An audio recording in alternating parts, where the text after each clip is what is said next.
We got us a corpse and cartridge occasion. Welcome back to the channel, everyone.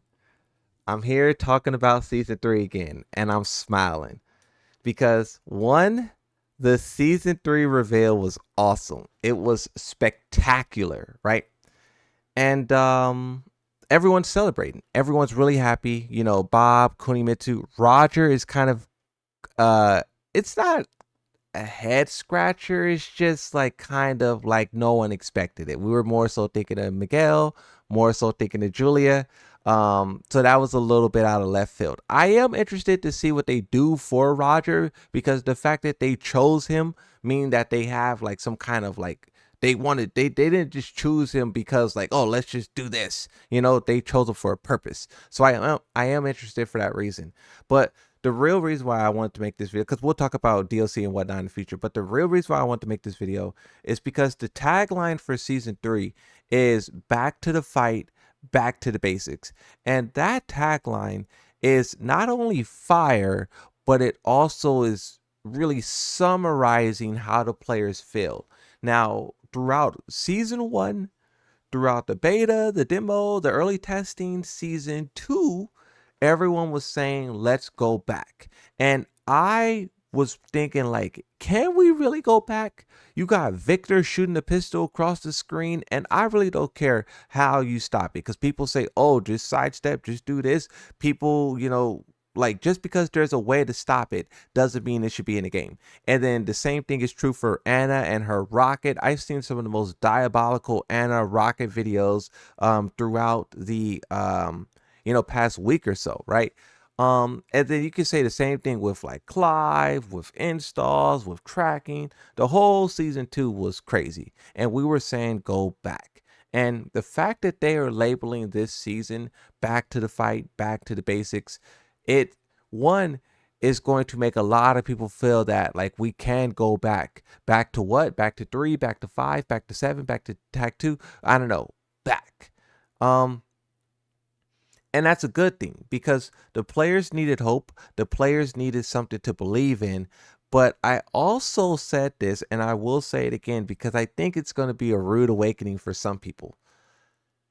Season 2 and Tekken 8 as a whole tried to carry the players, right? Air quotes, the players. Now, all of the players, well, I won't say all, but a lot of the players are upset that the developers were trying to carry people. We're trying to put comeback mechanics. We're trying to put all of this stuff in the game to basically even the playing field. I even have this screenshot where they said exactly what they did, and I've been waving this screenshot around for 2 years almost. And it basically says, in a good way, Tekken 8 allows players to defeat higher ranked players with powerful moves. But for younger players and those currently playing, it boosts their motivation. So it's a good system. They can overthrow higher ranked opponents. So basically, what they're saying with that is like a lot of the stuff that they put in the game is to decrease the skill gap, and they did so people who aren't that good at the game can be motivated. And the funny thing is, no one thinks that they are that player. No one, no matter how good, how bad, how moonsault slayer you are, a lot of people think that the mechanics was put in the game for everyone else. So, and they kind of jump on the bandwagon of remove all of it.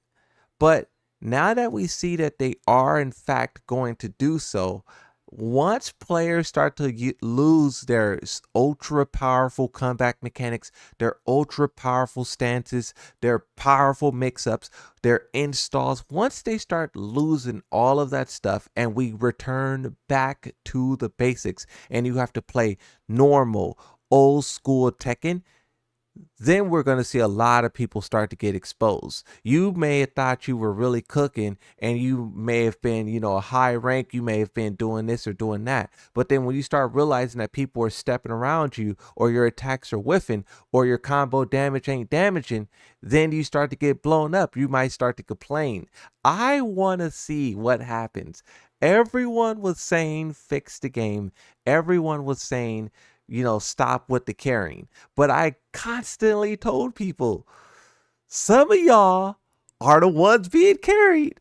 If you playing Anna and you swinging around that rocket and you saying season 2 sucks, you may not like season 3. I don't know. It's going to be great, bro. I'm happy that the developers are actually doing this. I felt like it wasn't possible. I felt like it was something that was unattainable, you know? Um and this is why I was really so upset with season 2, because I felt like we crossed the point of no return. Um, I remember at the start of season 2, I kept saying, like, there's a line in the sand, cross the sand. I remember I kept saying, I was talking about sand and lines for like the first 2 months of season 2, because I just felt like it was gone. And another thing too is, like, with Tekken 8, a lot of people were used to it. A lot of people were used to this broken garbage. Like, even this late into season 2, there's still Lars mains running around saying that Lars needs buffs. There's still Kazuya mains who will not acknowledge that their character has some cheap mechanics. Your character may not be Anna, your character may not be Harong, but every character in this game is monstrous. And there's a lot of players who will not acknowledge it, but now you will have to. Season 3 is going to bring it back to the basics. It's going to restore order. We're all going to play real Tekken. And we'll see. We'll see how fun it is.